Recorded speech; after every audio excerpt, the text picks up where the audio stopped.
কোন ইমাম এবং খতিব যদি হক কথা বলার কারণে তাকে তার দায়িত্ব থেকে জোরপূর্বক অব্যাহতি দেয়া হয়, তাকে চাকরিচ্যুত করা হয়, তাহলে এটার পেছনে কোনো হিন্দুর হাত নাই, কোনো খ্রিস্টানের হাত নাই, কোনো বৌদ্ধর হাত নাই, কোনো অমুসলিমের হাত নাই। কারণ তারা তো মসজিদে আসেই না, ইমাম কি বলে না বলে তারা তো জানেই না। ইমামের চাকরি যদি অন্যায়ভাবে যায়, সেটা যায় শুধুমাত্র মসজিদের কিছু মুনাফিক মুসল্লির কারণে। মুসল্লিদেরকে এমন একটা প্ল্যাটফর্মে একতাবদ্ধ হতে হবে, যদি আমার মসজিদের ইমাম, আমার মসজিদের খতিবকে অন্যায়ভাবে হক কথা বলার কারণে কেউ যদি জোরপূর্বক এখান থেকে অপসারণ করতে আসে, সকল মুসল্লি একতাবদ্ধ হয়ে সে সকল জালিমদের জুলুমের হাতকে ভেঙে দিতে হবে। মাঝে মাঝেই আমাদের কানে খবর আসে, আপনারাও জানেন, যে বাংলাদেশের বিভিন্ন জায়গায় হুট করে মসজিদের ইমামের চাকরি চলে গেছে। এমন নিউজ আপনারা পান না? অপরাধ হচ্ছে ইমাম সাহেব চুরি করছে, তাইলে ডাকাতি করছে, তাইলে 100 কোটি টাকা পাচার করছে। কি কারণে? বিশ্বাস করেন, বাংলাদেশি ইমাম এবং খতিবদের মতো নির্যাতিত আর হয়তো কেউ নাই। এবং বাংলাদেশের অধিকাংশ মসজিদের চিত্রটা এমন, সেখানে আপনি অন্যায়ের বিরুদ্ধে বজ্র কণ্ঠে প্রতিবাদ করতে পারবেন না, যার ফলে ইমাম সাহেবের অন্যায়ের বিরুদ্ধে কথা বলতে পারে না। যদি কখনো বলে ফেলে, তখন দেখা যায় তার চাকরিটা আর থাকে না। ইমাম সাহেব কি বলল, খতিব সাহেব কি বলল, সেই সকল কথাগুলা গিয়া এক শ্রেণীর মানুষ আছে বাহিরে গিয়ে এগুলা লাগায়। আছে না নাই? আমরা এগুলা দেখেছি ভাই, অবাক হয়ে যাই। আপনি ভালো করে বুঝবেন, মসজিদে ইমাম কি বলে, খতিব কি বলে, থানাওয়ালারা যারা আছে দায়িত্বে, তারা প্রত্যেক জুমায় মসজিদে এসে বৈশা শুনে? কথা কয় না। তাইলে তাদের কান পর্যন্ত নেওয়ার জন্য নিশ্চয়ই কিছু দুরাচার মুনাফিক তৈরি হয়ে গেছে। এই কথাগুলো তাদের ভালো লাগে না, গিয়ে সেই পর্যন্ত পৌঁছে দেয়। এজন্য আপনাদেরকে একটা থিওরি বলে দিই, সারা জীবন থিওরিটা মনে রাখবেন।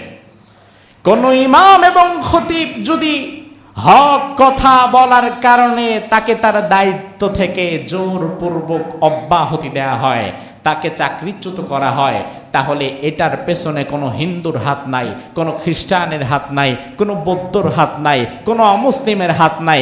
কারণ তারা তো মসজিদে আসেই না, ইমাম কি বলে না বলে তারা তো জানেই না। ইমামের চাকরি যদি অন্যায়ভাবে যায়, সেটা যায় শুধুমাত্র মসজিদের কিছু মুনাফিক মুসল্লির কারণে। এদের কারণে এটাই যায়।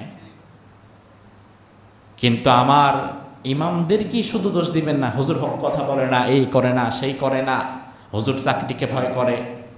আর যে সকল ইমামের এই খেদমতটার উপরে তার সংসারটা টিকে আছে, 5 ওয়াক্ত নামাজের বাহিরে সে অন্য কোথাও সময়ও দিতে পারছে না, সে তো অপারগ, তাকে তো থাকতেই হবে। যার ফলে সে হয়তো অনেক সময় সঠিকটা বলতে পারে না, সঠিকটা বোঝার পরেও হয়তো সে প্রকাশ করতে ভয় পায়, যদিও ঠিক না। তবুও এখানে মুসল্লিদের কিন্তু একটু প্রশ্ন থেকেই যায়।